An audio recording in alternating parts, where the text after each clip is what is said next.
All right, so recently I've been working on moving some wood and bucking up a bunch of big pieces of wood and things. So I wanted a Pickaroon, and I did order the Fiskars one, but it won't be here for a few days. So I had this old intertool axe, and I thought that I would give it a go trying to make one myself. They don't seem that complicated, and I had seen a number of people online kind of make them. I was a little hesitant to start. I didn't know how much the exact measurements or shape would affect the process or the function of the tool. So I was willing to give this a go with this axe. It's a cheap intertool axe off Amazon. I think I paid $25 for it, and I have not liked it at all. I really don't like the handle, but it's composite. So this at least gives me an idea of the shape of the head so I can make another one in the future if I want, because with the big wood that I'm moving around and stuff, it's recommended that you use two of them and it'll make things a lot easier. So you don't have to bend over. You can move logs around to split them, to cut them, to buck them, all that kind of stuff. So I started off with a bandsaw, which usually does pretty good on hardened steel. I've cut a number of like engine crankshaft. Um, what's that called? Where the key goes in to mate it to like a centrifugal pulley or whatever, or a centrifugal clutch or whatever. But it didn't work very well. So this time I went ahead and got the angle grinder out and a cutoff wheel, and I'm just cutting this up. Trying not to get it to where it binds the blade. Now I know you should be using a angle grinder guard. I hardly ever use them. I don't even think I own them anymore. So if you're safety conscious, use the angle grinder guard.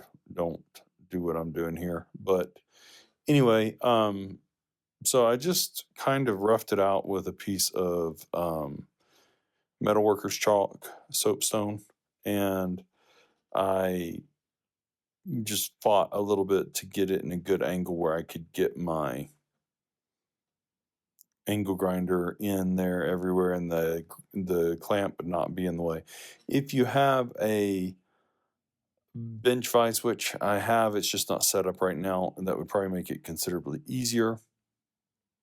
But yeah, in a big clamp, you're going to need a big clamp that you can really crank down on. I was kind of afraid of it compressing that composite handle and making it separate from the head or splitting it, but it didn't. So that's good. And just keep, I forgot that I moved the camera around so much, but um, keep just cutting it until you get that out. And then you want the, a picaroon is pretty much like what I have here. A hookaroon has a little beak on it. It has like a little indentation, which I'll make here in a minute. I'm using I think right. Oh no, I'm still using the cutoff wheel at the moment, and I'm cutting that little beak. It's a little hook in the end.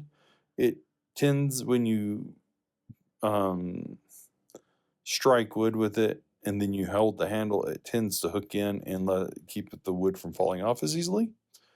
So that's why they're called hookaroons versus picaroons. Picaroons are typically for wood you want to come off very easily, like small pieces of firewood or whatever.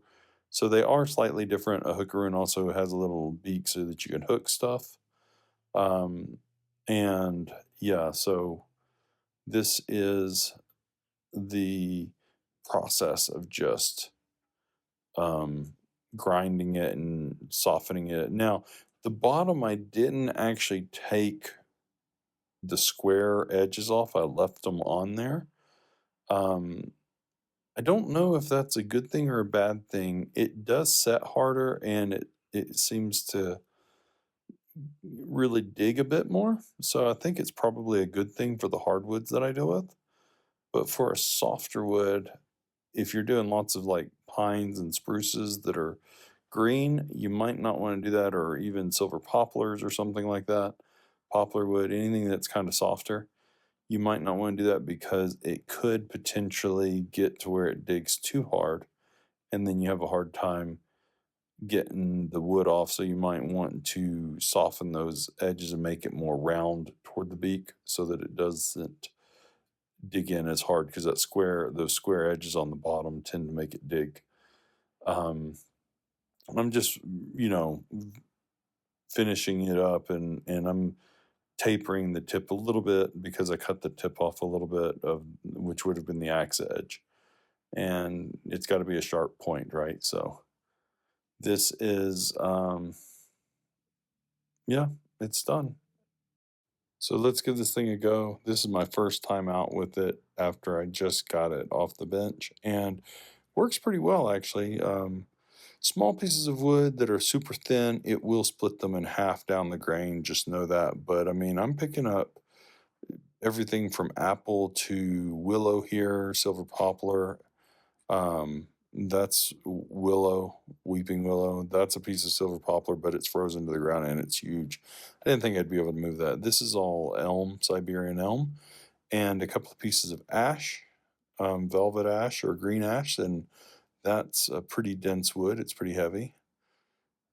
Here's some more with ash and silver poplar.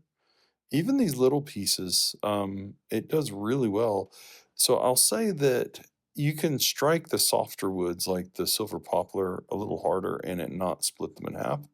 It works pretty well.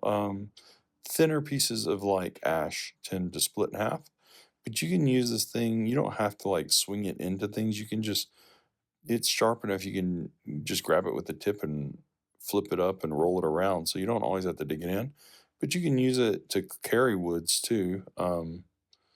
Which is really nice. And the long handle makes it where you don't have to bend over much. So there's a piece of ash behind me here. Took a few swings. I had gotten to where I wasn't digging as hard, but you have to swing harder for the hardwoods, of course.